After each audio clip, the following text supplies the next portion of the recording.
সিজদা হলো 3 ভাগের 1 ভাগ।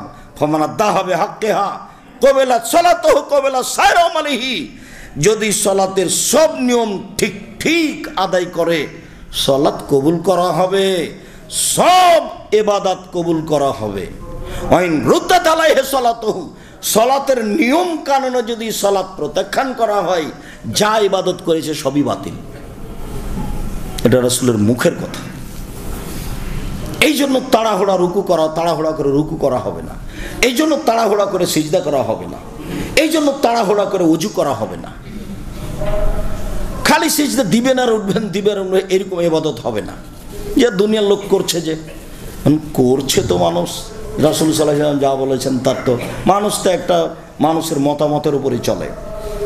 মানুষ কি সহজে রাসূল সাল্লাল্লাহু আলাইহি ওয়াসাল্লামের নীতিতে চলে? এটা খুব কঠিন। যে যাকে ভালোবাসে তার নিয়ম মেনে চলে, যে যাকে ভালোবাসে সে তার নিয়ম মেনে চলে। তো সম্মানিত দ্বীনী ভাই বোন, সালাত এমন একটি ইবাদত যার উপরে নির্ভর করে অন্যান্য ইবাদত। যদি সালাত কবুল হয় আরগুলো এমনিতেই কবুল হবে, যদি সালাত কবুল না হয় তাহলে আরগুলো কবুল হবে না। সালাতই একটা ইবাদত, একবারে ব্যতিক্রম, কোনো সমস্যা বুঝে না। অন্যান্য ইবাদত সমস্যা বুঝে। যেমন হজ এবছর করলেন না, সামনে বার করেন, এ তো হলো, তো এ তো সমস্যা বুঝলো। যেমন যাকাত 20 দিনে 1 মাস আগে দিয়ে দেন, সমস্যা নেই, হাদিস আছে। 10 দিন পরে দেন, দেন, সমস্যা নেই, দেন, এই যে সমস্যা বুঝলো।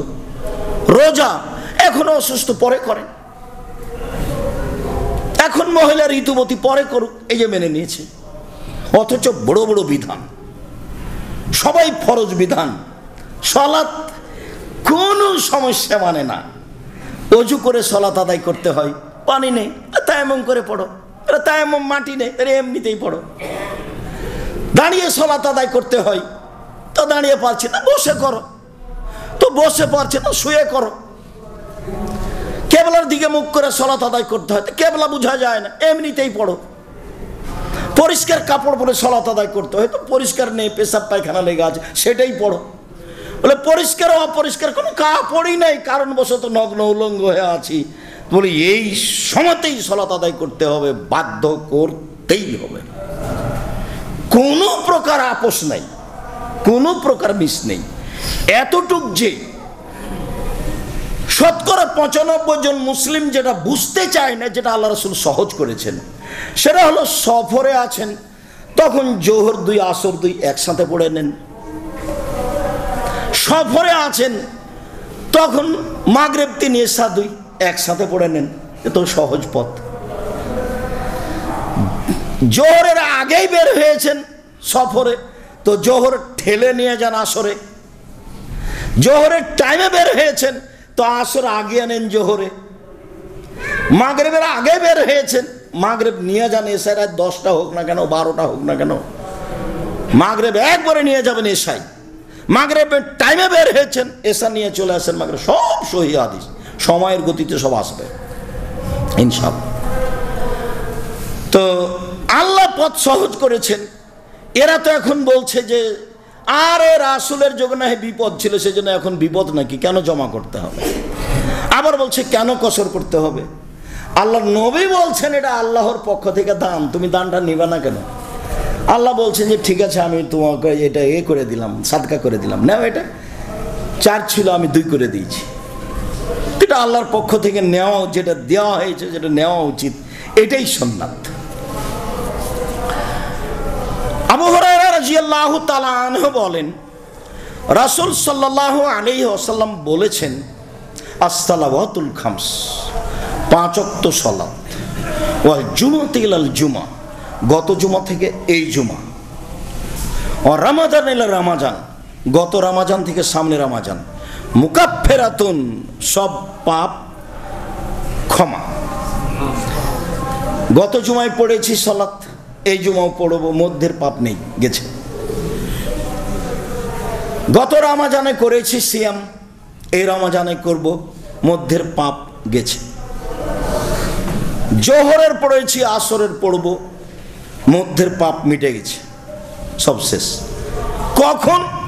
এজাজতনে বাতিল কাবায়ের, যখন কাবিরা গুনাহ থেকে বেঁচে থাকবে তখন। কাবিরা গুনাহ এভাবে শেষ হয় না।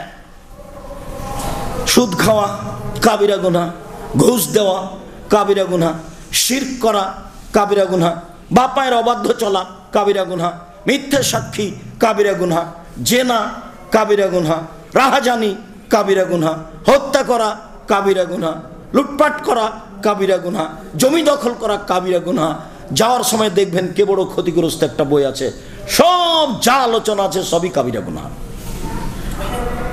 তো মানুষ যদি কাবিরা গুনাহ থেকে বেঁচে থাকে তাহলে মধ্যে যা হয়েছে তা মিটে যায়, মধ্যে যা হয়েছে তা মিটে যায়। তো কাবিরা গুনাহের জন্য কি করতে হবে? অনতপ্ত হয়ে আর করব না বলে স্বীকৃতি দিয়ে বলতে হবে আস্তাগফিরুল্লাহ ওয়া আতুবু ইলাইহি, বলতেই থাকতে হবে। মুসা আলাইহিস সালাম এক থাপড় দিয়ে তো মানুষ মারলেন, ফেরাউন তো যা বলল তা বললই। মুসা আলাইহিস সালাম প্রথমে ফেরাউনকে বললেন স্বাধীনতা ফিরিয়ে দেন, স্বাধীনতার খুব দাম আছে। একবারে গিয়েই মুসা আলাইহিস সালাম প্রথম বাক্য ফেরাউনকে বলছে স্বাধীনতা ফিরিয়ে দেন, মানে বনী ইসরাইলকে ছেড়ে দেন, দাস দাসী করে রেখেছেন কেন? তো এখন ফেরাউন কি বলবে? এখন ফেরাউন বলছে ও তোমাকে তো আমি লালন পালন করেছি, তুমি তো আমার মাঝে বহুদিন ছিলে, শিশুকালে আমি তোমাকে লালন পালন করেছি, যেগুলো করেছে সেগুলো এখন বলতে লাগলো। তারপরে তুমি তো আমার মাঝে বহুদিন ছিলে, আরে তুমি তোমার কর্ম করেছো, যা করেছো, তুমি থাপ্পড় দিয়ে মানুষ মেরেছো, তুমি বড় অকৃতজ্ঞ। একসাথে এতটি বাক্য বলে থামলো ফেরাউন। তখন মুসা আলাইহিস সালাম বলছেন হ্যাঁ আমি যা করেছি তা করেছি, তখন আমি ভুল পথে ছিলাম, মানে আমি থাপ্পড় দিয়ে মানুষ মেরেছি, আমি তোমার ভয়ে দেশ ছেড়েছি, আমার প্রতিপালক আমাকে জ্ঞানে গুণে পূর্ণ করেছেন, তিনি আমাকে নবী করেছেন, তুমি আমার প্রতি অনুগ্রহ করেছ, অনুগ্রহ করে তুমি আমাকে খোটা দিয়েছ, খোটা দিয়ে তুমি বনী ইসরাইলকে দাস দাসীতে পরিণত করেছ, তুমি বড় উদ্ধত স্বৈরাচার সীমা লঙ্ঘন করেছ। এ পর্যন্ত মুসা আলাইহিস সালাম বললেন। দাওয়াত সরকারকে দিতে হবে, পদটা দখল করতে হবে না, পদটা দখলের জন্য চেষ্টা করতে হবে না, হলো বোকামি, তখন হবে মারামারি। ওকে বলতে হবে আপনি ঠিক হন। এই যে ফেরাউনের চেয়ে দাম্ভিক, বদ, স্বৈরাচার, জুলুমবাজ পৃথিবীর ইতিহাসে কেউ নেই। সেখানে সেখানে মুসা আলাইহিস সালাম এইভাবে কথা বলছে। আবু হুরায়রা রাদিয়াল্লাহু তাআলা আনহু বলেন রাসূল সাল্লাল্লাহু আলাইহি ওয়াসাল্লাম বলেছেন আর আইতুম ইন্না বাবিকুম ফি নাহারিন ইয়াগতাসিলু ফিহি কুল্লা ইয়াউমিন খামসা মাররা আও খামসান। আচ্ছা তোমরা কি মনে করো, সঙ্গী সাথীকে বলছে, আচ্ছা সঙ্গী সাথী তোমরা কি মনে করো, তোমাদের বাড়ির সামনে যদি একটা নদী থাকে, সেখানে যদি 5 বার গোসল করো, হালিয়াবকামিন দারানিহি শায়, তাহলে কি গায়ে ময়লা থাকবে? মানে বেশি পরিষ্কার করলে তো ময়লা থাকে না, তাহলে কি ময়লা থাকবে? কালু লায়াবকামিন দারানিহি শায়, জি না, তা তো থাকবে না। স্বীকৃতি নিলেন তা তো থাকবে না।